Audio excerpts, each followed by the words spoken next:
Televisión de la mano de los mejores expertos y como siempre hacemos, sobre todo es geopolítica. Tenemos un panel espectacular. Ya contamos con Adrián Celaya, presidente de Key Group y profesor de Economía Aplicada en la Universidad del País Vasco. ¿Qué tal? Muy buenas, Adrián.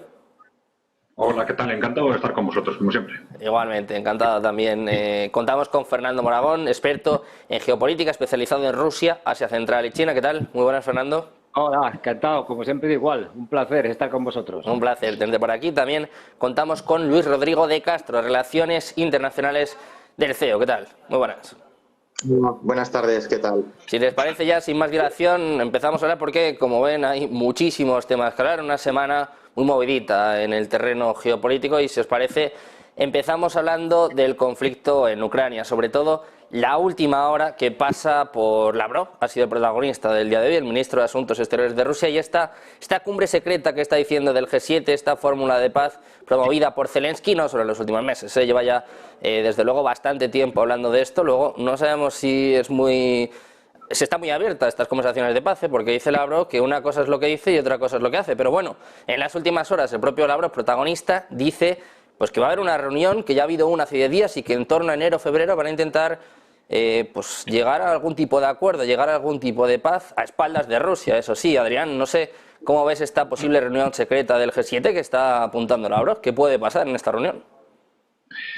Bueno, entiendo que se trata de una estrategia de imagen que tiene una cierta lógica desde la perspectiva de Ucrania y de Occidente, en el sentido de limitar los daños. Es decir, en principio estamos en una situación en la que ya, de hecho, Rusia ha ganado la guerra. Esto lo sabe Rusia, lo sabe Ucrania, lo sabe Occidente, lo sabe la OTAN, y entonces, en principio, es Rusia el que va a imponer las condiciones sobre cuál va a ser el resultado, qué es lo que va a pasar con Ucrania y probablemente también qué es lo que va a pasar en el conjunto de Europa desde el punto de vista de la definición de un entorno de seguridad estratégica aceptable por las distintas partes. Pero ante esa situación, desde Occidente y Ucrania, pues bueno, no es extraño que se intente de alguna forma poner barreras a esa capacidad de Rusia de imponer las condiciones, vamos a decir, de la victoria, ¿no? Y esas barreras, en este caso, pretenden ser de imagen. Es decir, vamos a organizar una cumbre de los que ya estamos más o menos de acuerdo, donde intentemos transmitir una imagen de pluralidad lo más amplia posible a favor de un resultado más o menos moderado, que no sea lo que Rusia probablemente pretenda. Bueno, ¿qué es lo que exactamente vayan a plantear? Evidentemente no lo sabemos, pero bueno, yo creo que claramente el contexto es este. Vamos a poner sobre la mesa que para el futuro de la paz en Ucrania podemos llegar a un acuerdo sobre las bases ABC, que serán unas bases evidentemente en las que estén de acuerdo los países occidentales y Ucrania. No es evidentemente el contexto lógico. Cuando en las guerras se hacen pactos entre las partes en guerra, o cuando la guerra termina, pues es la parte vencedora la que toma las decisiones. El que se haga una cumbre de paz en la que no esté la parte fundamental, que es Rusia, desde un punto de vista lógico no tiene sentido, pero bueno, puede tenerlo desde un punto de vista de imagen. Quiero preguntar tanto a Fernando como a Luis, pero si os parece vamos a escuchar al protagonista, vamos a escuchar al propio Sergei Lavrov hablando de esta cumbre secreta del G7. Lo escuchamos.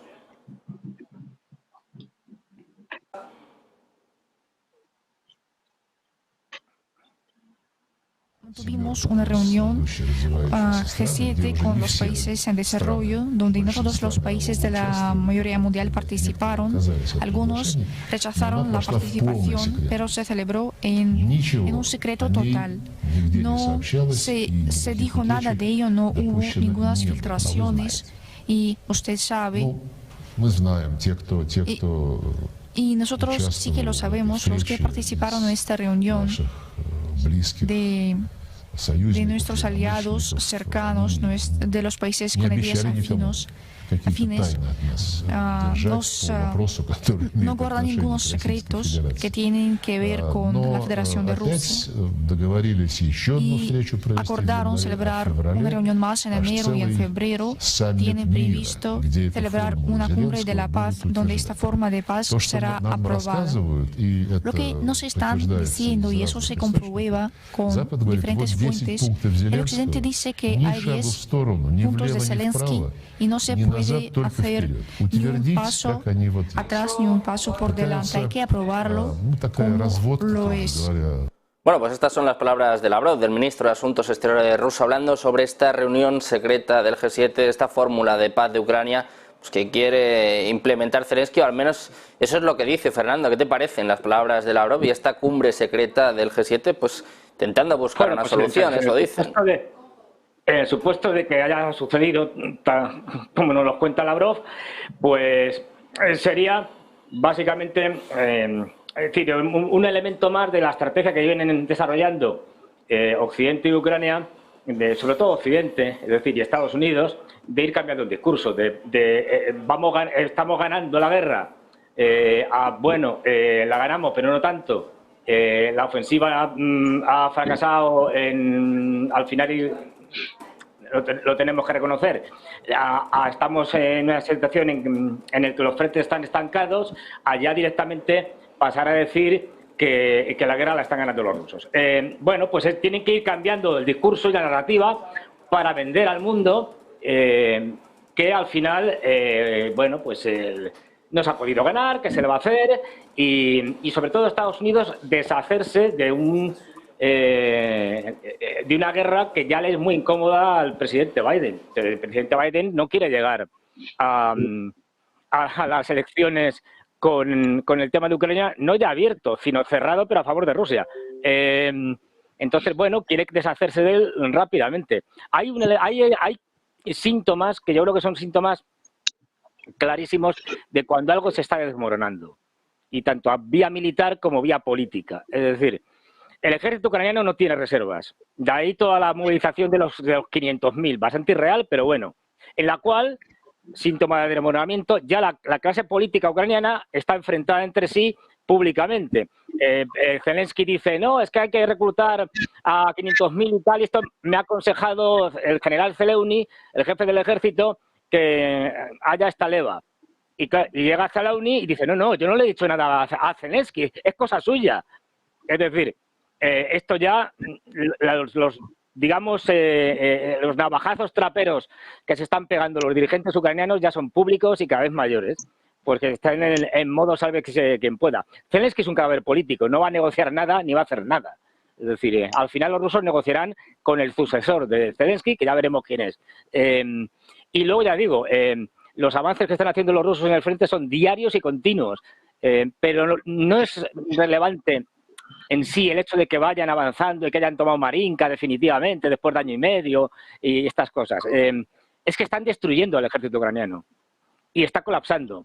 Y llegará un momento en que colapsará del todo. Y en ese van a imponer las condiciones. Y las condiciones que le va a imponer seguramente una ofensiva después de las elecciones en Rusia presidenciales, que son en marzo, las condiciones que le va a imponer Rusia a Ucrania, es decir, a Estados Unidos, van a ser draconianas.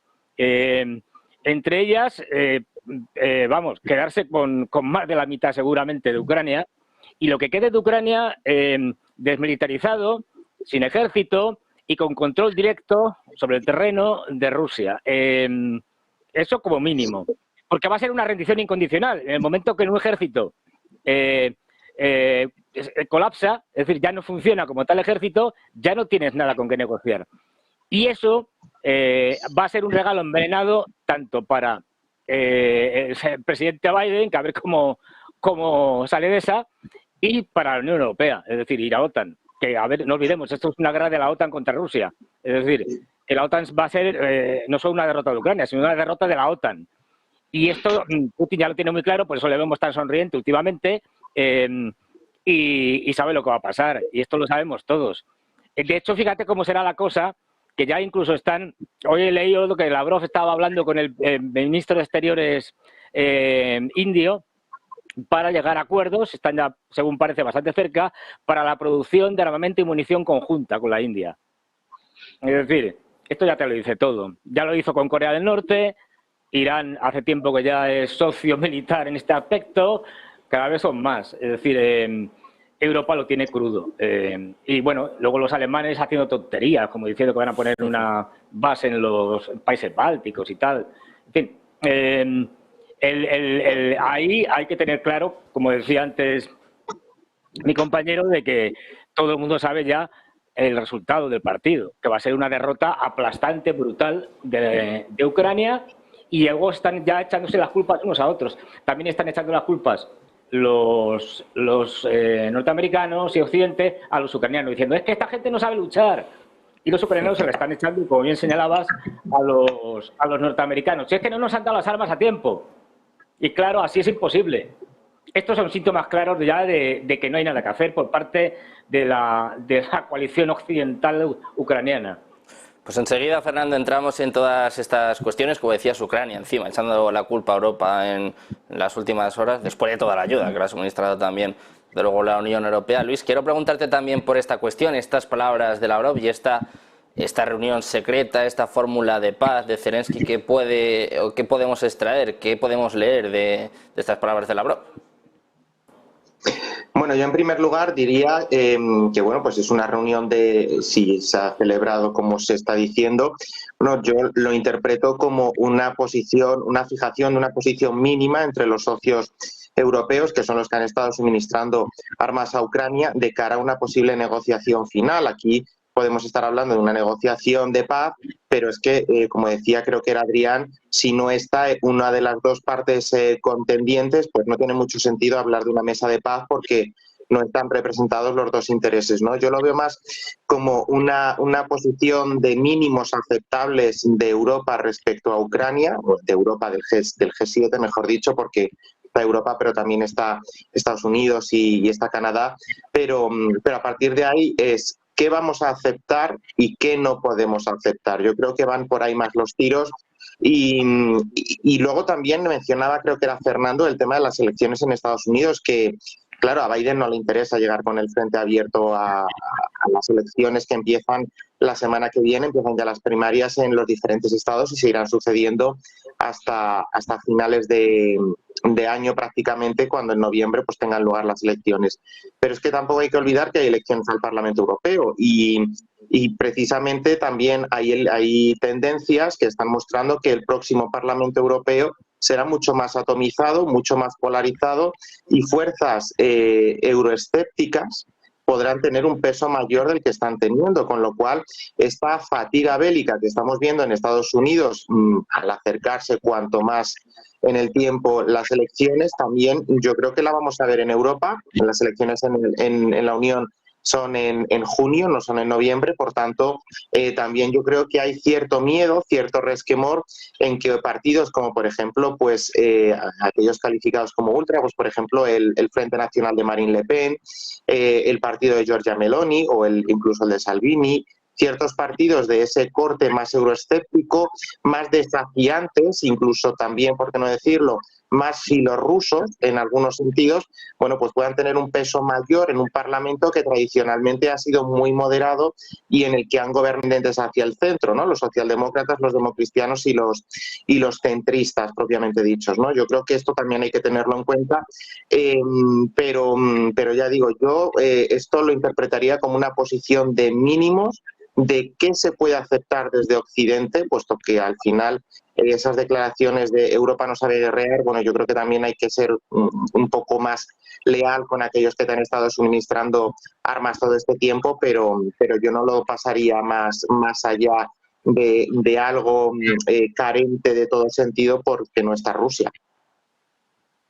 Más allá de estas reuniones hay muchas cuestiones, muchos temas a debatir, así que os voy a pedir que no os vayáis, también a nuestros espectadores que aguanten nada, un par de minutos y enseguida volvemos con más actualidad y con muchas cuestiones que debatir y que analizar durante los próximos minutos. Una breve pausa y volvemos.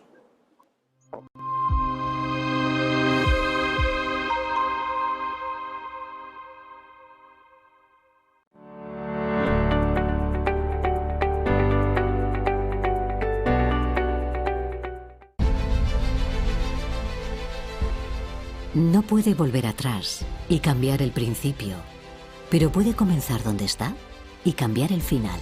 En Luna Sevilla queremos ser su asesor financiero de referencia para mejorar su presente y su futuro patrimonial, prestando nuestros servicios como agentes de Caser Asesores Financieros. Somos una empresa con una clara apuesta por la formación de calidad, la información transparente y objetiva, y por el asesoramiento financiero personalizado y continuado. Visite nuestra web lunasevilla.es o llame al 91 762 3442.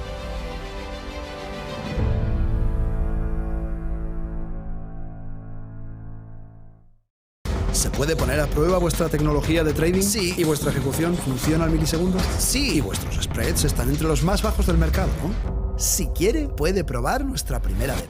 Es difícil encontrar un broker que cumpla con todas sus expectativas. O quizá no tanto. Active Trades, broker online desde 2001.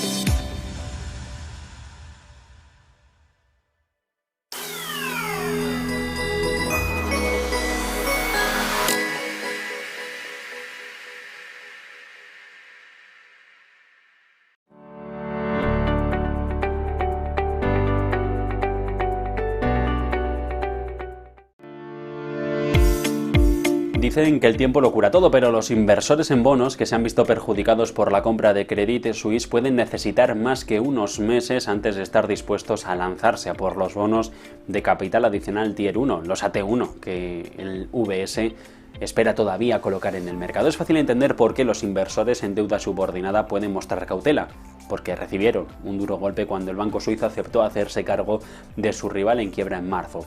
Títulos con un valor nominal de 17.000 millones de dólares que desaparecieron de un día para otro.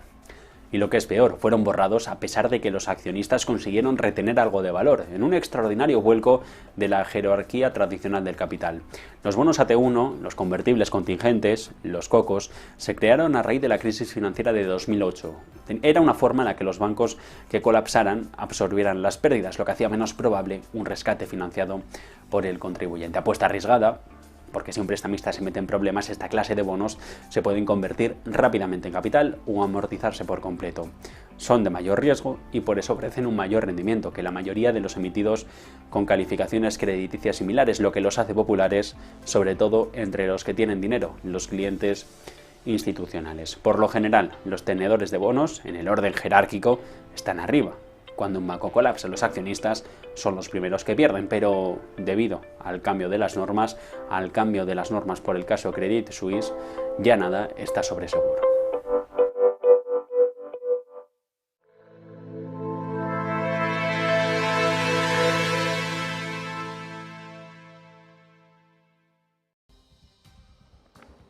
Ya estamos de vuelta en Todo es Geopolítica, seguimos analizando toda la actualidad, seguimos mirando al conflicto en Ucrania y hablamos ahora del presidente ruso, de Vladimir Putin, y de la venganza que está planeando después del ataque del pasado lunes al buque Novocheskak, precisamente en el momento en el que ha tenido lugar la mayor victoria de Rusia desde el mes de mayo, con la conquista, con la toma de Marinka, y esta, bueno, pues que algunos expertos califican incluso como cortina de humo por parte de Ucrania, como un acto simbólico que, bueno, desde luego está dando mucho de qué hablar. Adrián, quiero empezar contigo. ¿Qué opinas de los últimos acontecimientos y también de estos medios que están hablando de una venganza de Putin en Crimea, que dicen, bueno, pues está planeando nuevos ataques y además, bueno, pues muy contundentes, ¿no?, en esta región?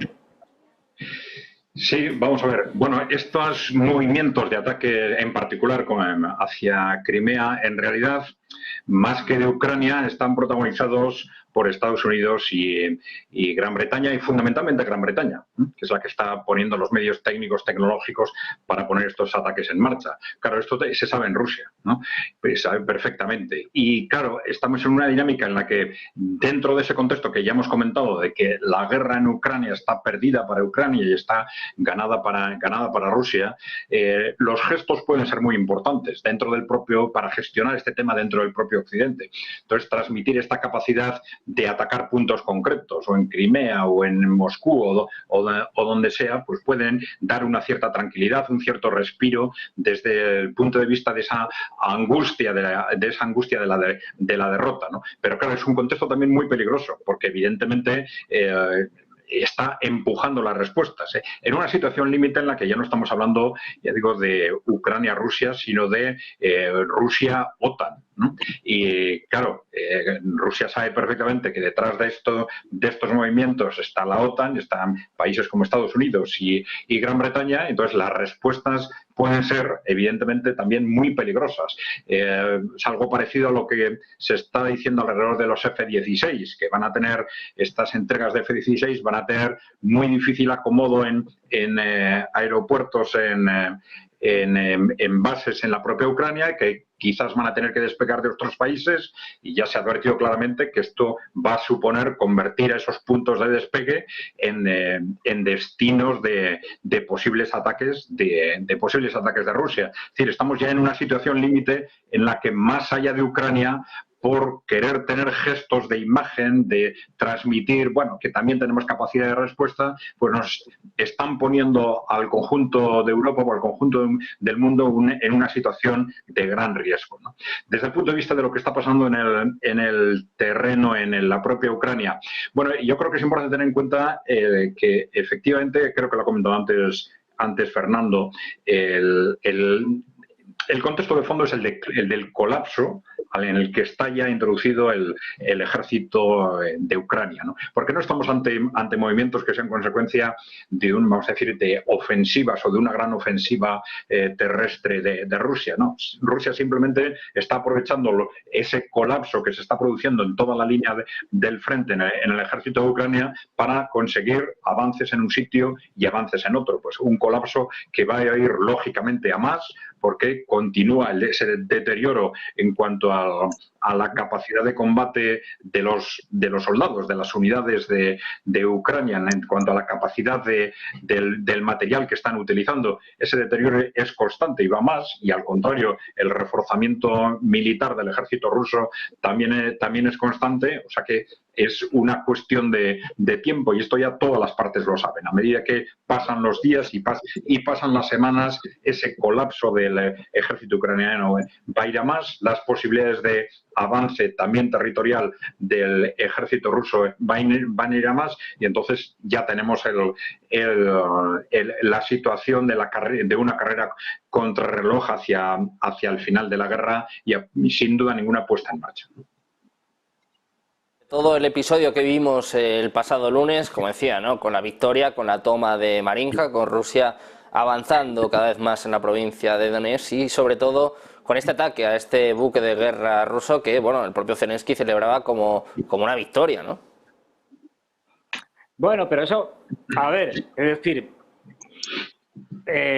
pues es como cuando atacaron, por ejemplo, con drones el propio Kremlin, si os acordáis.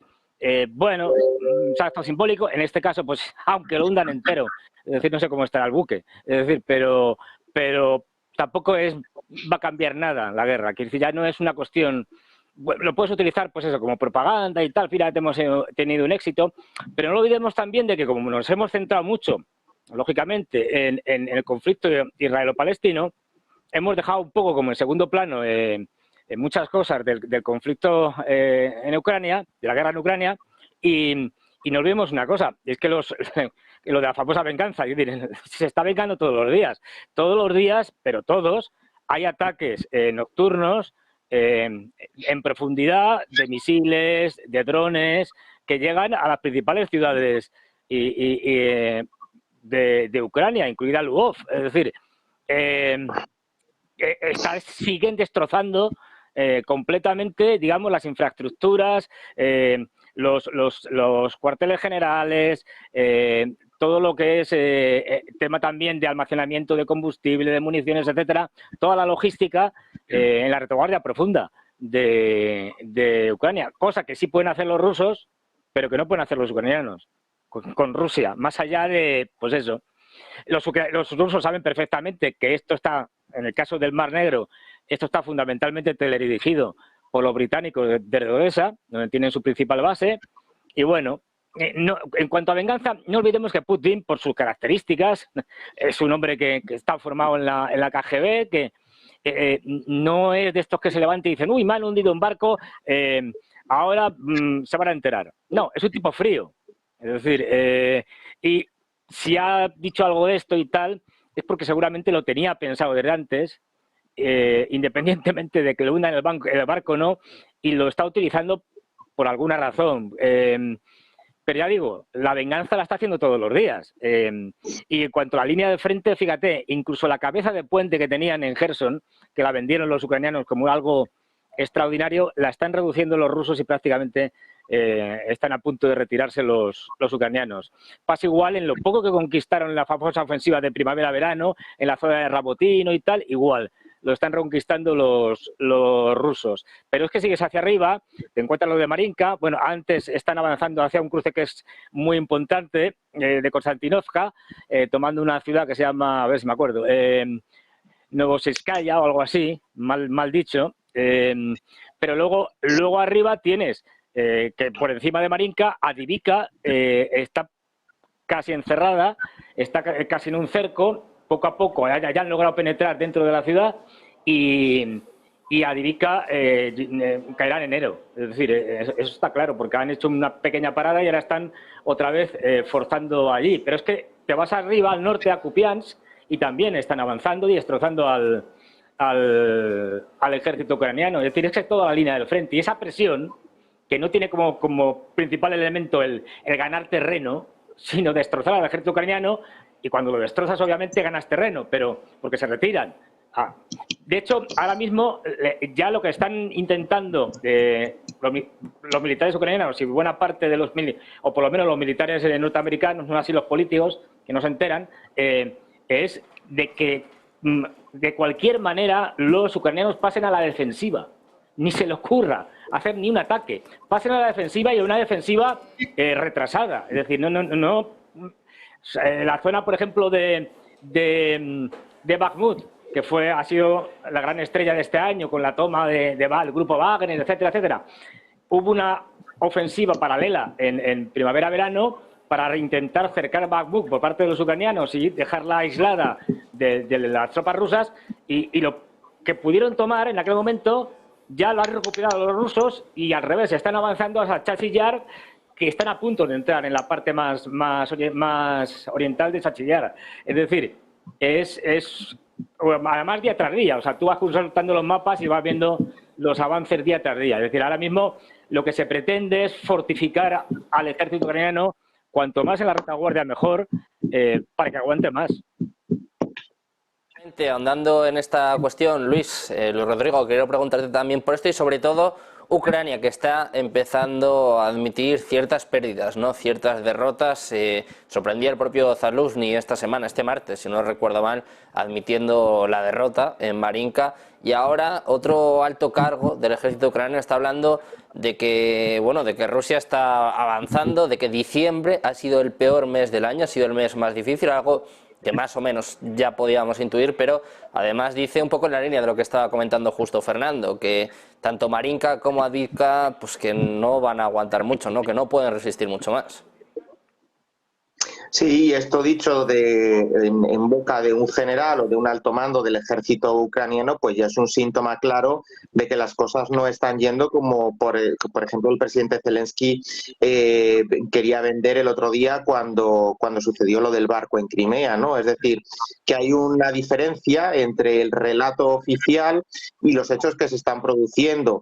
Muchas veces el relato oficial está disociado, por no decir bastante a menudo o incluso siempre, pero que esto ya en las élites ucranianas militares ya se empiecen a utilizar ciertas palabras, a hacer ciertas alusiones, eso ya es indicativo de que la cosa no está yendo como ellos querrían que fuera, y mucho menos pues como era de esperar hace algunos años hace unos meses por parte ucraniana, ¿no?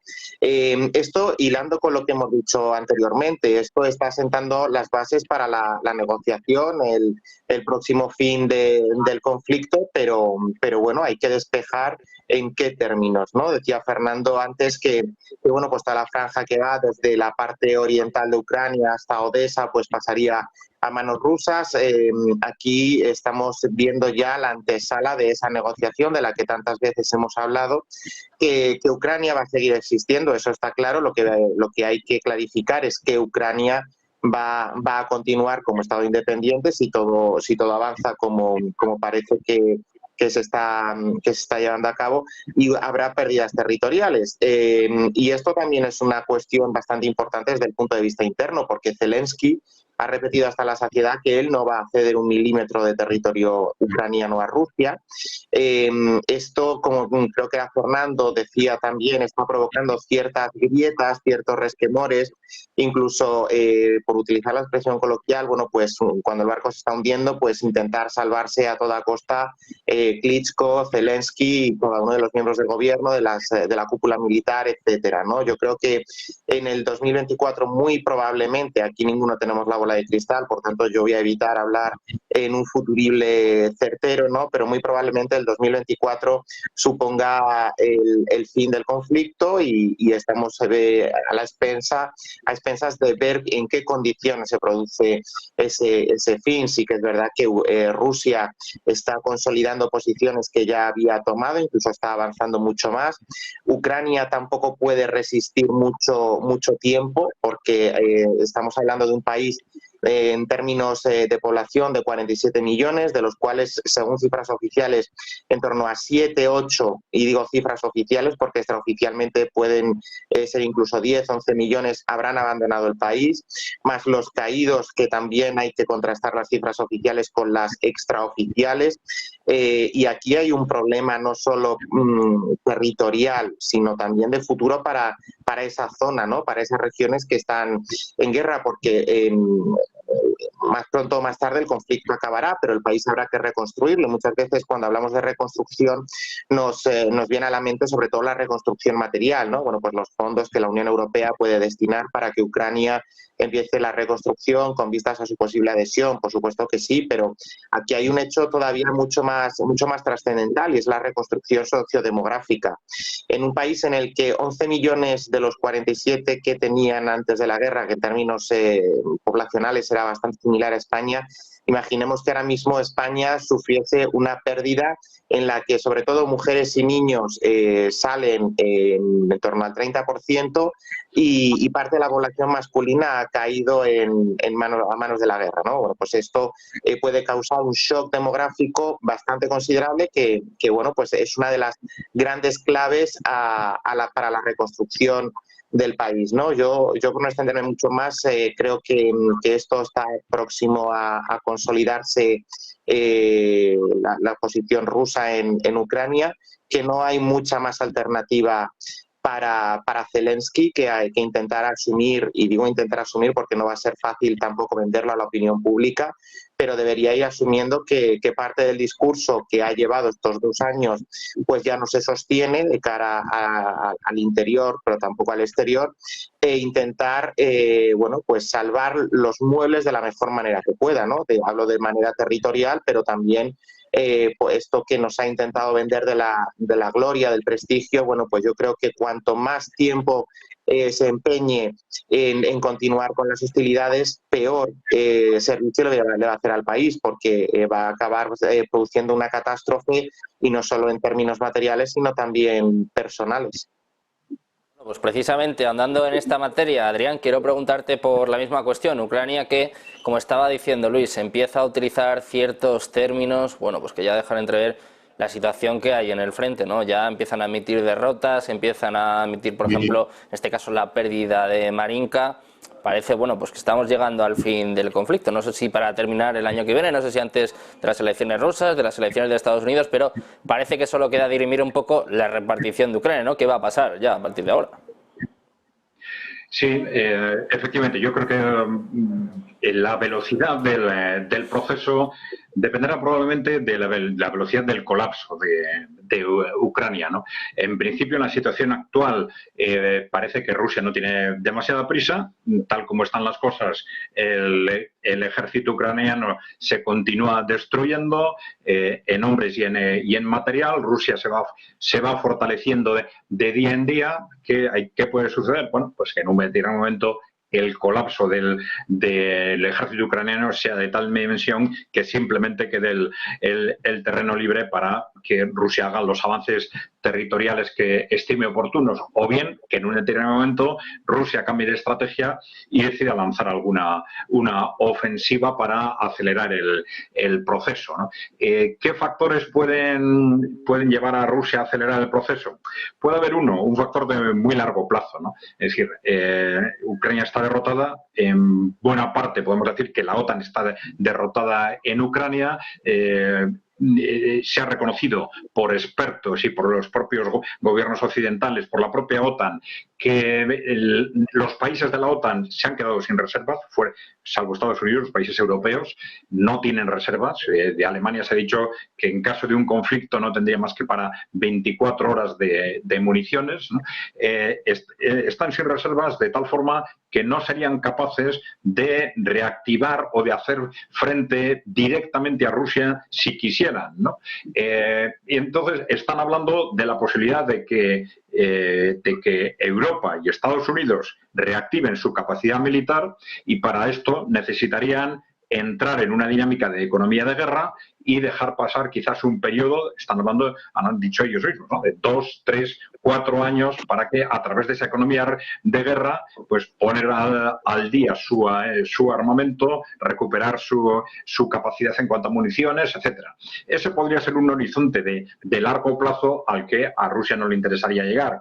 Ahora tiene una superioridad total en el ámbito militar, no solo en Ucrania, sino con respecto a la OTAN, al menos la OTAN europea, y entonces seguramente le interesa, no con mucha prisa, pero sí le interesa cerrar el conflicto antes de que en Europa se empiece a atisbar un posible horizonte de recuperación militar. Pero claro, ya digo, esto sería un horizonte de 2, 3 años, ¿no?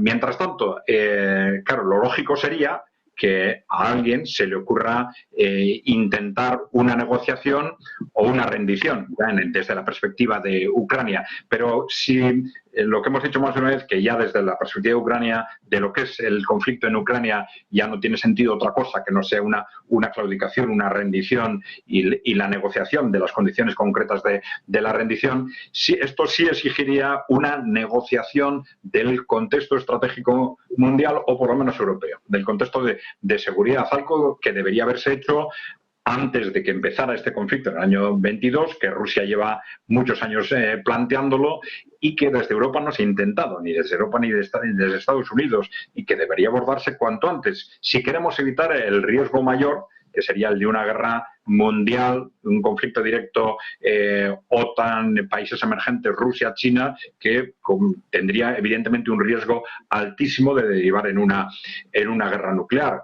Esto requiere inmediatamente que alguien en Estados Unidos, fundamentalmente porque ya sabemos que desgraciadamente la capacidad de interlocución internacional de los países europeos no es precisamente alta, pues en Estados Unidos se llame a Moscú y llame a Pekín y empiecen a negociar, empiecen por lo menos a hablar de qué es lo que va a pasar con el mundo y qué es lo que debe pasar con Europa a partir de ahora. Pero, claro, este tipo de negociaciones no se ha querido abrir desde la OTAN, no se ha querido abrir desde Estados Unidos, y esto es lo que nos deja ante un futuro tremendamente incierto, y ya digo, no ya desde el punto de vista del conflicto en Ucrania, sino de lo de que puede pasar a partir de ahí entre los países emergentes y Europa, entre los países emergentes y Occidente.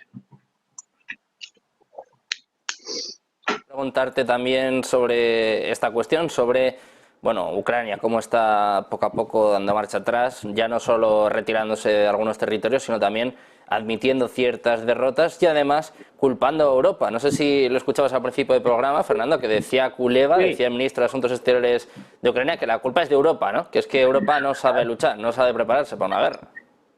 Es lo que decíamos antes, ¿no? Que es muy sintomático cuando ya los principales actores de uno de los bandos empiezan a echarse las culpas unos a otros. Eso es muy sintomático de que el barco se está hundiendo y ahí cada uno intenta ya salvar los muebles como puede. Estamos ya en modo sálvese quien pueda. Y claro, es decir, los ucranianos dicen, no, pero es que la culpa es de Europa, que es que nos lo han dado tarde y mal y no suficiente, pero al mismo tiempo, pues es lo que decía Kuleva, ¿no? Y tal, y que además es que no saben hacer la guerra y tal, y de los Estados Unidos y tal. Luego los europeos y los norteamericanos dicen todo lo contrario, dicen, oye, les hemos dado todo, les hemos dado armamento, financiación, inteligencia, incluso, eso no lo dicen, pero cada vez es más claro, incluso tenemos soldados de la OTAN allí, no como con bandera OTAN, manejando determinadas armamento, que es muy complicado o muy complejo, como pueden ser los Patriot, que los manejen los ucranianos. Es decir, les hemos dado de todo y al final estos no han sabido ganar. Todo lo contrario. Entonces, este cruce ya de acusaciones de unos y de otros es una señal de que bueno, Ucrania está muy perdida. No descartemos tampoco que cada vez se habla más, luego nunca sabes hasta qué punto puede ser rumorología. Zelensky sabemos que es un hombre políticamente acabado. Rusia no se va a sentar con Zelensky a firmar nada, eso es obvio. Y bueno, un golpe de Estado por parte de los militares. Los enfrentamientos entre militares y Zelensky cada vez son mayores. Y ponerse, por ejemplo, el general Zalauny al frente de un gobierno interino, o, no olvidemos, Zelensky se ha negado sistemáticamente a celebrar elecciones que deberían celebrarse presidenciales en marzo. Bueno, pues si se presiona o se quita a Zelensky de en medio, se podrían hacer esas elecciones, que alguien saliera y que ese nuevo presidente fuera el encargado, ya sin los sin los problemas que tiene el hacer algo con Zelensky, sin las lastres de Zelensky, que pudiera decir, bueno, pues esto ya vamos a una paz, vamos a negociar con los rusos, y eso le vendría muy bien a Estados Unidos porque podría argumentar, a ver, Ucrania es un país soberano, si el nuevo presidente quiere llegar a un acuerdo con los rusos y pierden territorios y tal, nosotros no podemos decirle nada. Es decir, que hay muchas posibles salidas que iremos viendo sobre el terreno, pero ya digo, tampoco olvidemos que los rusos tienen claro, como lo tienen claro la otra parte, de que esto no es un enfrentamiento ya para nada Ucrania-Rusia, Rusia-Ucrania, no, esto es un enfrentamiento Rusia-OTAN. Entonces, esto va más allá de Ucrania. Rusia va a intentar debilitar al máximo posible a la OTAN, a la Unión Europea y a Estados Unidos.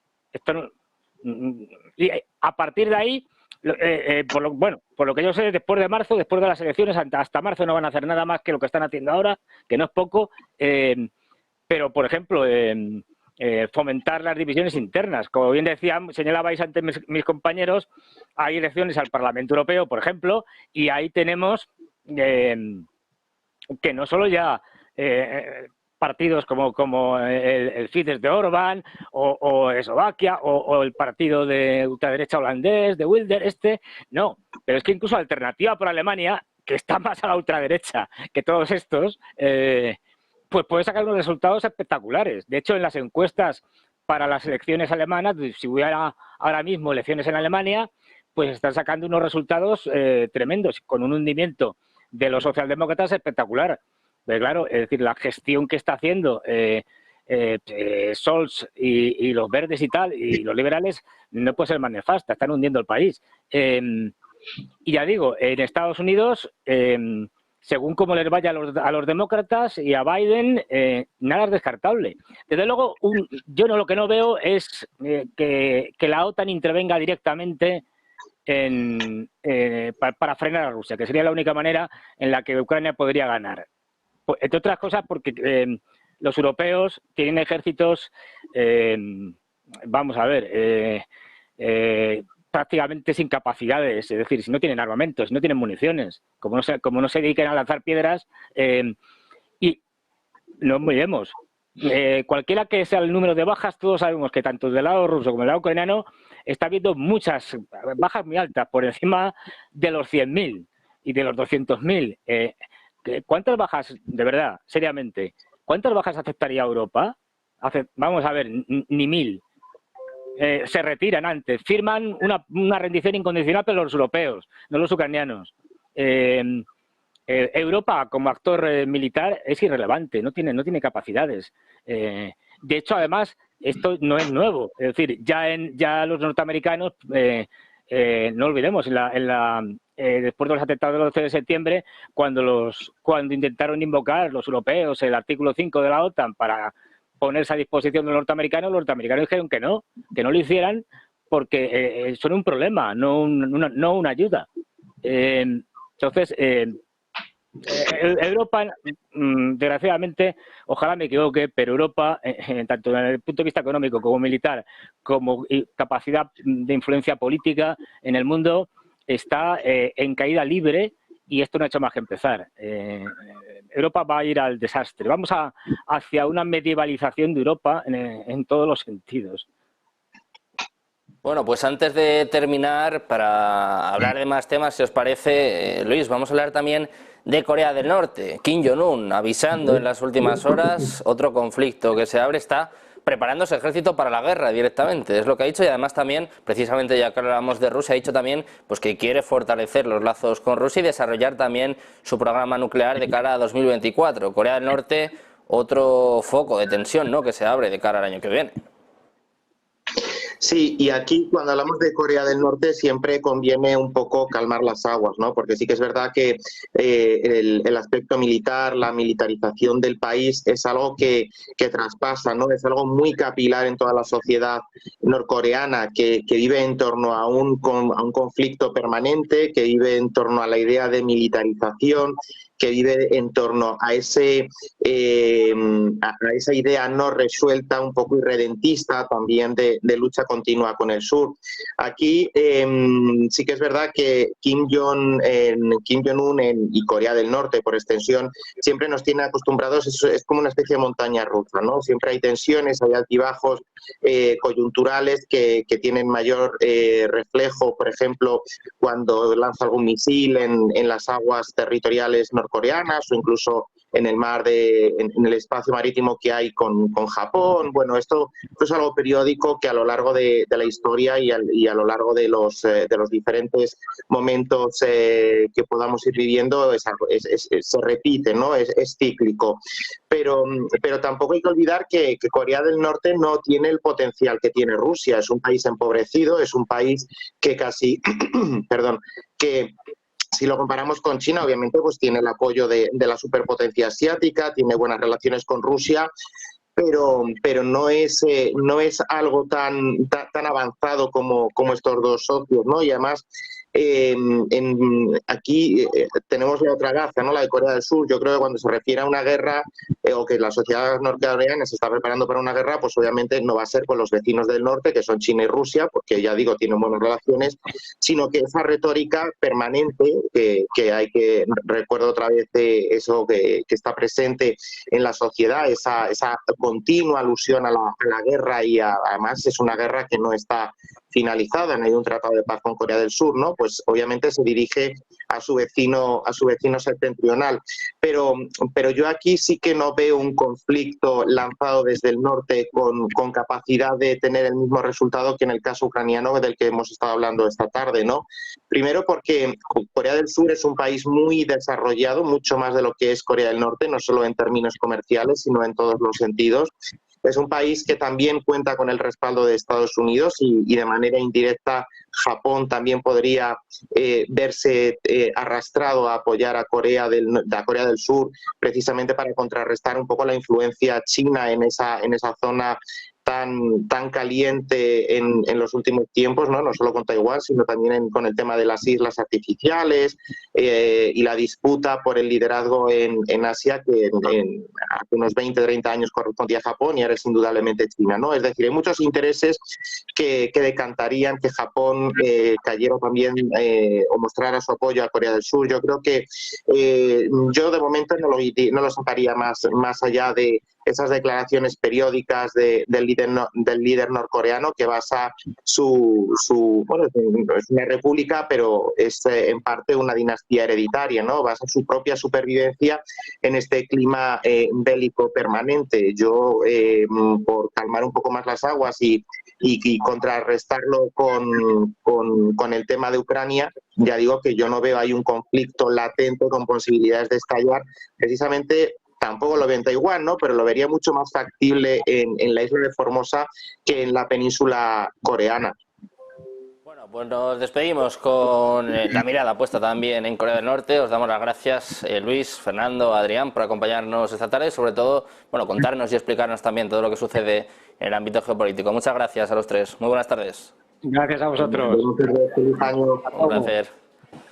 Muchas gracias también, por supuesto, a todos los espectadores por acompañarnos en el día de hoy, y además ya les adelanto, no se vayan, porque seguimos con más análisis, con más actualidad, nos enfocamos también en la economía, hacemos una breve pausa y enseguida comienza Conexión Vilar de la mano de Javier Luengo.